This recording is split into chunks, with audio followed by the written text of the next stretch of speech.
Absolutely stay tuned right to the very end, because this is the time when people quit. Consumers in the US particularly love to buy on Amazon, because if they're also going to go to the affiliate marketer's landing page, they may not trust it. Don't not do deals because you think they're going to be bad, because sometimes you just don't know. And I'm telling you, there are brand owners out there who want to be helped. Stop what you're doing. Listen to what I'm about to tell you, because I only tell this information to my private paying clients. This is the thing. I'm Matthew Fraser, and this is Amazon Ecomm Secrets. I'll be sharing with you the secrets that helped me go from millions in debt to an 8-figure entrepreneur. If you're ready to escape the 9-to-5 and live life on your terms, let me show you the way. I'm going to be talking about the deals that I would do again and the deals that I would not do again, and what you can learn from each scenario. And I tell you what, you must stay for this whole episode, because there's going to be information I'm going to be giving away in this episode that you will just not get anywhere else. I've never heard it before. And it could be the difference between you doing 8 figures a year and maybe doing 5 figures a year. So absolutely stay tuned right to the very end. Now, let me start with the deals that I would do again, but what I learned from them. And so it's my main product that I currently still sell. It's in the healthcare niche. And I'm going to tell you the story and the enlightening thing that came to me during this process that I thought, wow, but it's only now that I know about this, right? It's only years down the track that I look back and think, far out, man, lucky I stayed with it, because my mindset was different back then. So what happened was, I have an exclusive agreement with a medical healthcare product. And at the time I was selling it, and I'm still selling it, of course, but at the time I was only selling it through Amazon and Shopify in the US. And I had exclusive distribution simply for Amazon, okay? And when I was selling through, before I even got into Shopify, I was selling just in Amazon, and then I got suspended. And that was a huge wake up call. I was like, holy shit, I did not expect that coming. Because when you're doing these Amazon training programs that most people go through when they're going to start on Amazon, you're just sort of not told the bad things. You're told the good things, like, hey, you just ship it into Amazon and they just sell it for you and you don't have to do anything. And that's partly true, but Amazon has so much control over your business. Like, it's not funny. And you've got all these metrics that you have to meet, like, you can't make your customer return rate go high. You've got to have good reviews and ratings and all sorts of things. Not to mention all the hoops you've got to jump through just to even get into the platform. So yes, I see it's good for the consumer, but very, very difficult for sellers. But that's not to say that you shouldn't do it. It just means you've got to, it's not just easy, okay? You've got to apply some action and have knowledge to get into the system. So here I am, I'm selling on Amazon. They've now suspended me. I'm like freaking out, thinking, holy shit, this is not good. And it was at that moment too that I remember thinking, this is the time when people quit, because I had about, I think at the time, maybe $50,000 of stock sitting in the Amazon warehouse. I'm thinking, shit, I can't even sell this now. How am I going to sell it? And little did I know at the time, but I then had to seek advice from other people who, how do I get out of this shit? Yeah. And then I found a company called Amazon Sellers Lawyers, right? And that was like, holy shit, this is so bad in the Amazon space of people getting suspended, or the listings or accounts getting suspended. They're two different things. And it's so full on that there's a company in America, and there's multiple companies, but there's a company in America, and their sole purpose is to help Amazon sellers fight Amazon and put together what they call plan of actions or submissions to try, or appeal letters to get back onto Amazon. Now, the problem with it too is that it costs dollars, right? You can imagine you're going to sign up these Amazon sellers lawyers. I think back then I probably paid somewhere between $3,000 to $5,000 US dollars to try and get my Amazon listing back up and running. And luckily for me, it got back up and running, I think within about a month. But it was a month of sheer panic. I'm fairly new to Amazon. I'm thinking everything's fantastic, and then all of a sudden, bang! You're not making any sales anymore. But this was the light bulb moment for me. Was like, wow, I can't have all my eggs in one basket. That's a big no-no, right? And so what I did is I was then look, I thought this, if people are coming to Amazon and buying the product, then I wonder if I was to put Facebook ads in front of them, drive them to my own website, if they would also buy the product. So that was my train of thought. So I started frantically finding people who could like build, and at the time it wasn't even Shopify, it was actually ClickFunnels. That was the very first platform I started to use to sell my product off the Amazon marketplace. And I used Facebook ads and into ClickFunnels to make the sales. And guess what? People started buying the product, right? So I'm now doing all these Facebook ads. I was learning it myself, which ultimately I ended up outsourcing to a Facebook marketing ads team, and things were great. So at this point, I'm now selling through Amazon because it's now back up and running, and I'm now selling through ClickFunnels. And look, it took time to scale up, but it's got to the point where I was doing about $500,000 off the Amazon marketplace as well as the Amazon marketplace, and in the heydays of Amazon, when it was really, really pumping, it was like $700,000 to $800,000 US a month on Amazon alone. And then my ClickFunnels was doing something like $500,000 a month US. So it was totally insane. And I thought things were great then. So this was something that was really bad that happened to me, but ultimately turned out to be a good thing because it enabled me to see what other opportunity was there. So it was ultimately good. But I can see though that was the time when most people fail, and why most people won't push through. They'll simply pack up the bags, because think about that money. They may have had to spend $5,000 in legal costs without knowing that it was even going to get up. Yeah, because there's no guarantees, of course, when you deal with these Amazon lawyers. So now let's move to now this specific time. I remember I was in the Gold Coast and I was at a hotel. I'm holidaying with my wife, and then I get this phone call from, and I think it was the owner of the healthcare company. And something had come up where all of a sudden I found out that the owner of the healthcare company, now follow me here, was now selling the medical or the healthcare product in the US marketplace. Now, he was always allowed to do that because remember, I only had exclusive distribution for the Amazon marketplace only at that time, okay, not the entire country. But what I found out though was he was selling the product and undercutting my price. And they were doing a deal. It was like buy 3 for the price of 2 and buy 5 for the price of 3. And I hit the roof. I could not believe it. And he hadn't like informed me this was going to happen. Okay. And my whole business ethics is built on trust and honesty. That's how I like to operate. An open book, moving in the same direction, particularly with the manufacturer and owner of the business, with myself, because we're on the same team here. We want to make sales, right? I rely on him to keep producing products. He relies on me to keep selling the products. But to then have him come around the back door and start selling this product less than what I was selling it for in the Amazon marketplace, let's just say I wasn't too happy about it. So I get on the phone to him and said a few words in a very diplomatic way. And sort of life just kept rolling on. And the sort of 1 week passed, then 2 weeks, and then something happened. I started to notice that my Amazon sales were increasing. I thought, this is interesting. And then literally increased more and more. And I'm not doing it because it's not because of me. I'm not spending more money on ads within the Amazon marketplace. I'm not doing any more ads in Facebook. It was just this sort of organic thing that was happening within Amazon. The sales were going up. And subsequently too, my ClickFunnels sales through Facebook ads, they also started to go up. And I'm scratching my head like, why?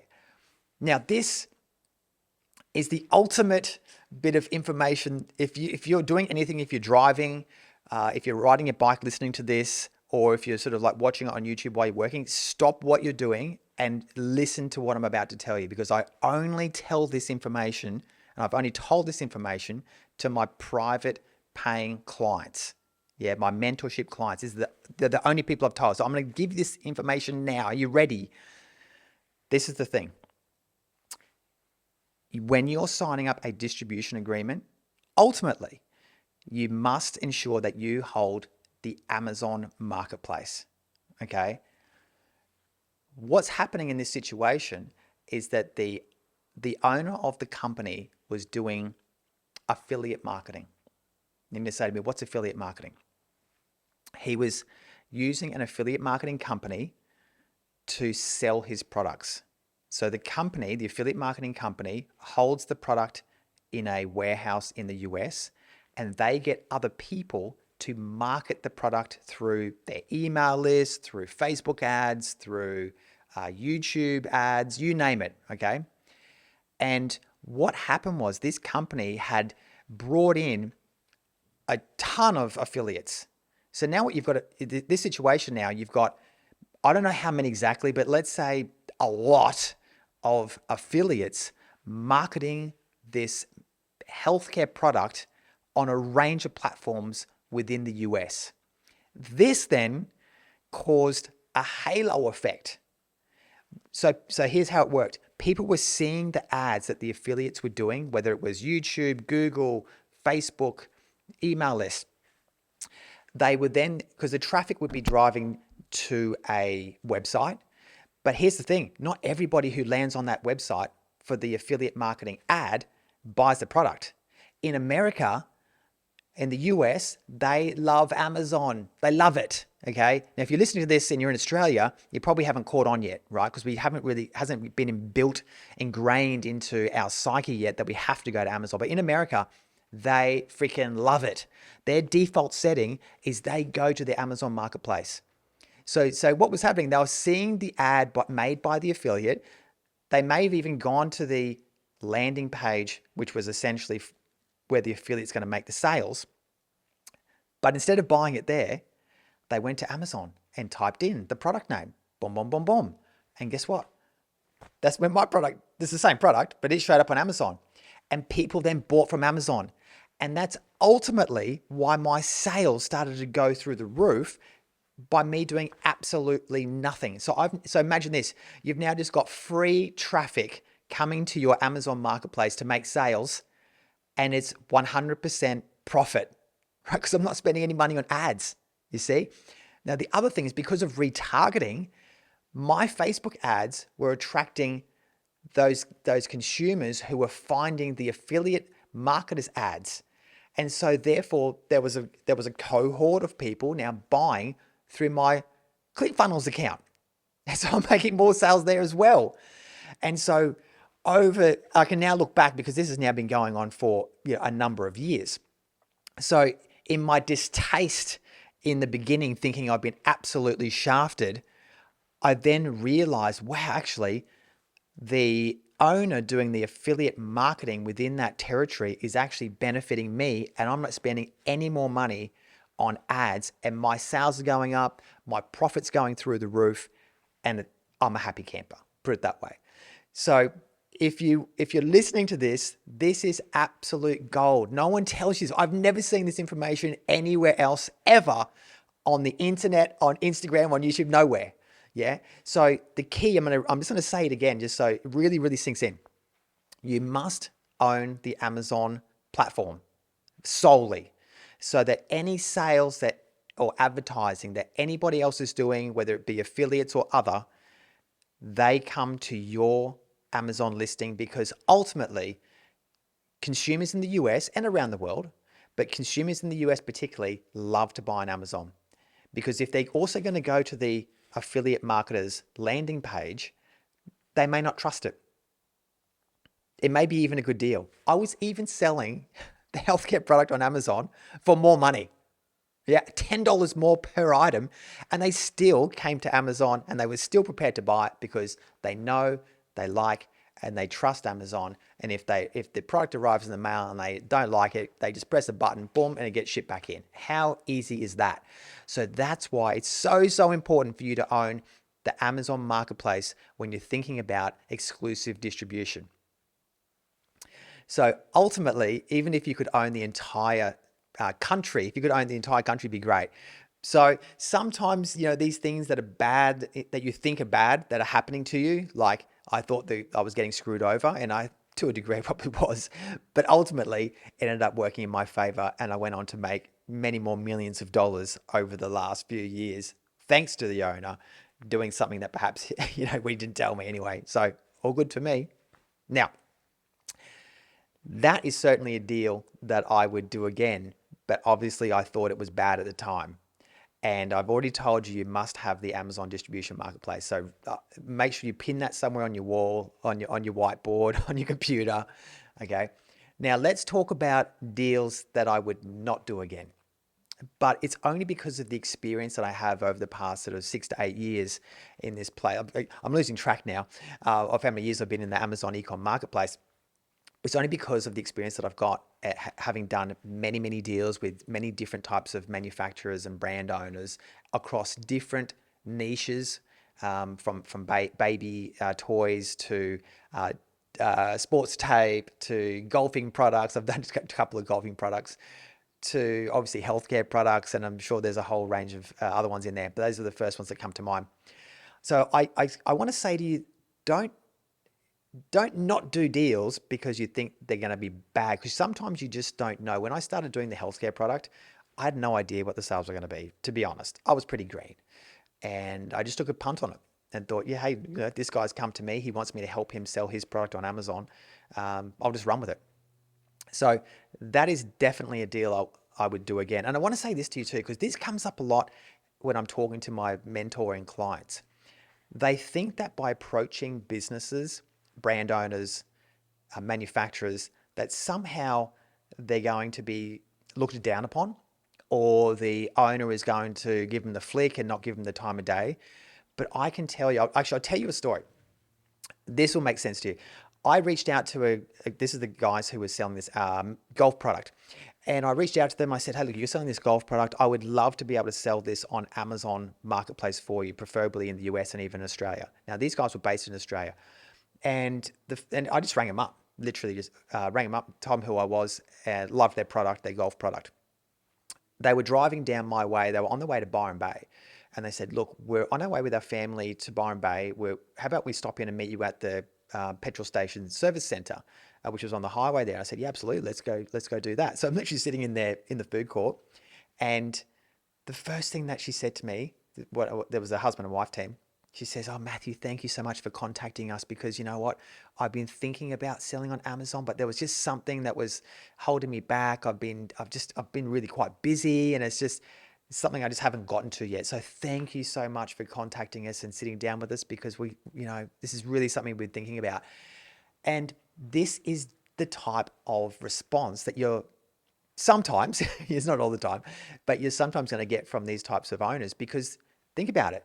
These people were already selling on different marketplaces around the world, not Amazon, because Amazon was a bit scary for them, you see. So by me coming in and offering my assistance to take on their product to sell on Amazon, they thought I was a knight in shining armor, just coming in to help their business. And this is sometimes the response that you're going to get. And as I said, not every response is going to be like that. Sometimes you're not even going to respond on the email. No one's going to return your phone call. That's totally fine. But you got to hit the phone, right? You got to hit the emails and contact these people, because you're there to help them. And I'm telling you, there are brand owners out there who want to be helped. There's a client who I've got right now. Her husband was at a golf tournament. Speaking of golf again, coincidence. He was at a golf tournament. This was only just like 2 weeks ago. And he was talking to a gentleman there, telling the gentleman about how his wife is being mentored by me. I've got a healthcare product, sell it around the world. And his wife is also looking for a product to take to market as well, and help brand owners. And he said, oh, really? Well, I've actually got a healthcare product. Just like that, I've got a healthcare product. I mean, of all the people that could have possibly been there that he's talking to. And it turned out, I don't want to give the product away, but this product is being sold all over the world, and in hospitals, surgeries, you name it, right? And it helps, let me just say this, it helps with back pain. And so next thing you know, my client is now having discussions with this brand owner about how she can help him take the product to market in America, okay? Because here's the thing, this guy he's actually he's a clinician of some sort. I think he's a chiropractor. And so very, very scientific in nature. Very, very poor though in sales, marketing, content creation. Hopeless in that space. In fact, he has his own website and he has his own Amazon store in Australia, and they're crap. They're so bad. We went onto it and had a look. One picture in the listing, hardly any bullet points, no optimization. And you can just look at it in 2 seconds, you know that you'll be able to help this guy. But now it's a matter of building the relationship. Yeah, don't go in there guns blazing. Say, hey, look, I'm going to take over your whole listing and I'm going to do. No, you got to warm to people who are then going to give you the information that perhaps you need, because you're obviously going to need to find out about cost price numbers, turnover, things like that, to sort of see if it's even going to be viable in another market. But this guy seems to be doing well, and he's got a TGA for the product in Australia. My client's going to actually look at getting an FDA, and this could be, look, it could be an expense, but it will be an expense, and it could be $5, $10, $20,000 expense. But it could also be worth it if you start making $1, $2, $3 million a year in profit, right? And if done correctly, my client could even secure the full, particularly if she goes and spends her own money on getting the FDA. I would encourage her, and I would be telling her that she must get full distribution rights in the US. If she's going to fork out the money for the FDA, it's basically game over for her, right? She has to just, that's it, done. Yeah, no one else can take market share within the US because she's forking out the cash. So these are the types of deals that are around, and I would encourage you to continue. And in fact, if you want to come into my exclusive community, if you click on the link somewhere around this video or audio, there'll be a link to my 8 steps to 8 figures. And actually, in fact, I document out in real simple terms how you can go and find your own potentially 8-figure product. And I literally walk you through 8 steps of how to do that. And my clients are now doing that. I've already got one client who's actually signed a full distribution for a medical product right here in Australia. And this again was after sort of scouting out products. In fact, I may have mentioned this one before, but very, very quickly, this was something that it was needed for babies, and their baby was born with a particular medical condition, and they went and sourced a product, realized the product wasn't even being sold in Australia. It was being sold out of the US, contacted the guy who owned the brand. Turns out he's a doctor who invented the product. Got into some discussions. I helped work through those discussions and what they need to ask, and sort of went through the contract with them to make sure it was all legit and secure for them. And they signed the contract. So now they're waiting for their first shipment to arrive. This product could easily make them $250,000 profit within the first year. This is a product that helps babies. It's scientifically proven, and all they're doing is just helping mums and dads in Australia to provide this product for them rather than having it shipped from the US, because it's more expensive if it comes from the US. So a great outcome for my clients, and just opening the door to more opportunities for them as they learn the process now of signing up these types of distribution agreements. So I've outlaid a lot of information here today, but let me talk to you specifically about one of the ones that I would probably not do again, although I've said to you guys that you should really take and look at all opportunities, but just from my experience now, what I wouldn't do again, and that is probably low volume type products. Now, when I was going around to all the trade shows, I don't know what's what. I'm simply in the hustle mode, right? I'm going to trade shows and conventions and anything that opened and closed, yeah, because I want to get in front of brand owners. I want to see products. And when you go to these trade shows, guess what? There's a shitload of them there. They're all there spruiking their wares about why their product is so good. And one particular product that I came into was a baby sensory toy. And it was being produced by a young lady in Australia. And look, it was a great product, to be honest. I took on that product. I sold it in the US, but ultimately I just couldn't get the volume. And now, why couldn't I get the volume? One, the margin was too low because she had to take a good cut in the beginning. So it left very, very minimal room for me. The competition was a lot. There is, as you can appreciate, there's just a lot of baby now sensory toys in the market. And so standing out in the crowd of that huge ocean of products was extremely difficult. And so ultimately, I didn't have the margin. Would it have been good if she just sent it in? Yeah, she could have done it herself. But here's the thing, right? She's a brand owner. She's too busy because I think, look, people who invent products and come up with their own brand most times don't think about, maybe they do a bit more these days. This was going back sort of 5 years ago, maybe, but they don't think about selling it on the Amazon marketplace. They're simply inventing the product and straight away they're thinking, I'm going to sell it on my own website and I'm going to try and get it into stores. That's generally the inventor's mindset, and probably not even their own website, to be honest. If I go back to the gentleman who has the back pain solution product, he did a website, he threw it up on Amazon, but there was absolutely no care taken. It was almost just like I just throw it up and see, and people should buy it because it's so good. And inventors can fall into that trap of thinking that, hey, I've invented this incredible product. I'm just going to throw it up on Amazon and then wonder why people aren't buying it, because you actually have to sell it. Yeah, just the brand name alone ain't going to cut it. So this is your opportunity. This is where you can step in. And I think ultimately what will happen with my client is we want to take over the Australian listing. We want to take over the Shopify store, which is so bad. I mean, you have no idea. He even had in the email section, because the Shopify comes with a template, and even said, add your email here, add your email at here, or something like that. He hadn't even done that. So, but I don't want to give him too much shit. Very good at inventing products. Yeah. And that's why I think another opportunity, which I haven't even gone into, but is where people can actually invent products, and then they should just stop there. Invent the product and then sell it, find someone to do exclusive distribution, who can do the marketing, the sales, and the whole kit and caboodle, while you as the inventor, if that's what you're good at, stay to your lane, invent the product, and then either sell the product in its entirety with all the IP that comes with it, IP meaning trademarks, patents, and other types of documents like a TGA or an FDA.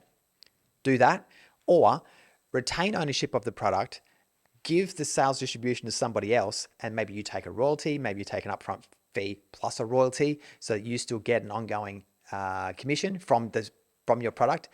And certainly find the right person to do that, right? But at least then, that way you don't have to look after everything else. And inventors always, I see this all the time, they always forget about the sales and distribution. They invent the product and think the hard bit's done. No, inventing the product is actually the easy bit. It's the easy bit. It's getting the sales and distribution. That's the hard bit. And that's where most inventors fail.